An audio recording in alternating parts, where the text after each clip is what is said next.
Hi, I want to show you Desmos. I have several things that I want to show you here as we work through this. The first thing that I want to point out is that Yuki Terada in 2020 wrote an article called A Powerful Model for Understanding Good Tech Integration. And that model was the SAMR model. So Desmos does allow for substitution of just a regular calculator. You can use your keyboard or the keyboard on the screen to make some arithmetic insertions into the calculator. You can also turn fractions into decimals or keep them as fractions. There are some shortcuts for repeating decimals being turned into fractions. As you put it in, you notice that the fraction bar goes away and comes back, and it will automatically make that conversion for you. So there are other functions that are available in here. So it's a slightly larger version of the scientific calculator. There is also a graphing calculator that allows you to input table information, where you can create documents where you can create documents with tables, with points. So if you have points here, you can put them in and they will graph them for you. You can see where they are. They will label them if you'd like them to be labeled. It will allow you to do a regression formula to create a function rule that goes through. You can check your own work by graphing the equation that it comes up. You can compare graphs to see if you've done something correct or incorrect. More importantly, so that is one of the substitution situations. The augmentation is that it allows you to put in those tables and those regressions, and then you can also, it will also provide you with sliders. So if you want to show students how those slope and intercept things change, you can change your slope-intercept. Sorry, you can change your y-intercept. You can change your slope, and it will change the picture of the graph as you go through. And that's an augmentation situation. The modification that I see in Desmos is the teacher section of Desmos, which with the classroom activities. So here's an example of something that I did a little bit earlier. These are not real students. These are the names of my family that I put in, but I can see I open up a collaboration and inquiry space depending on what the activity is, and I can have my students here. I can make them anonymous so that no one knows. I can take snapshots of what they're doing while they're working. I can, at the end, see what they have done. So here was a game that was played by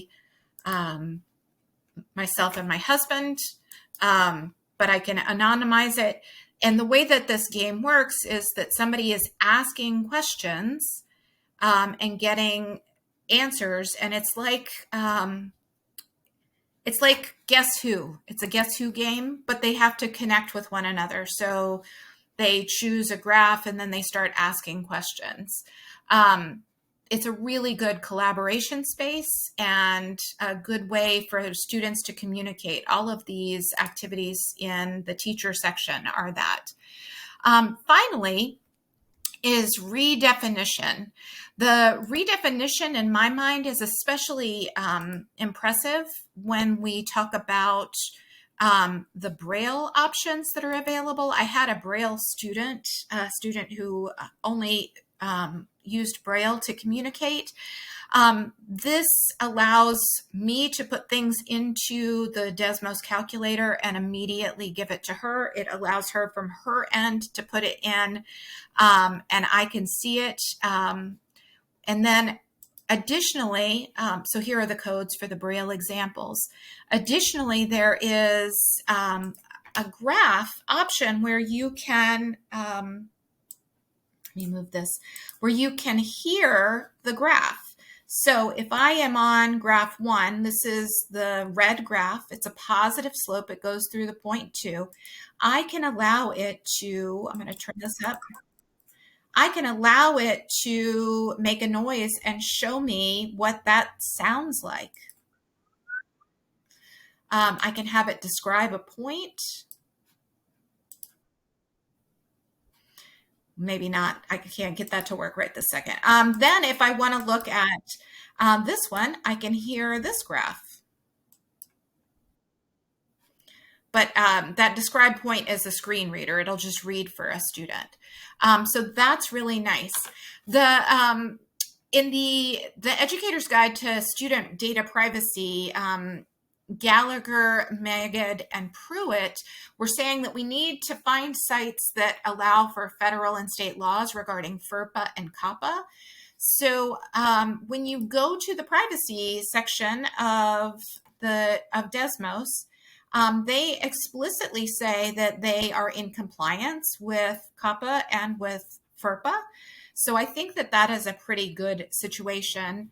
And I would highly recommend Desmos. Additionally, when you're looking at Desmos, it is on most state, on their websites, it is on most state tests. It is embedded in several national tests. So I haven't worked in a district where it hasn't been approved because of that.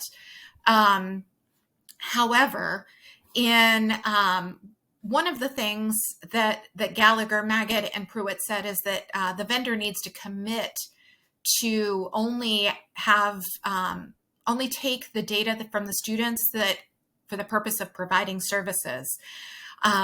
In Jeremy O'Toole's article, though, he provided a link to something called Common Sense Privacy Program. And if you notice, if you go there and enter in Desmos, it actually has a warning, and it has a listing of why those warnings are there. It does say that data is not collected for third party, but it's unclear about everything else. Now, the one thing that I noticed was that this evaluation was done in September of 2023. Desmos changed their privacy policy very shortly before. I do not know if this is based on that August policy or if the policy was in the process. So I am confused about the timing of that. It seems very close. So this warning may be based on that new privacy. And I'm not really sure how to feel about that warning. So because it is very, very broadly used in schools and in math departments. That is what I have. I do really like Desmos.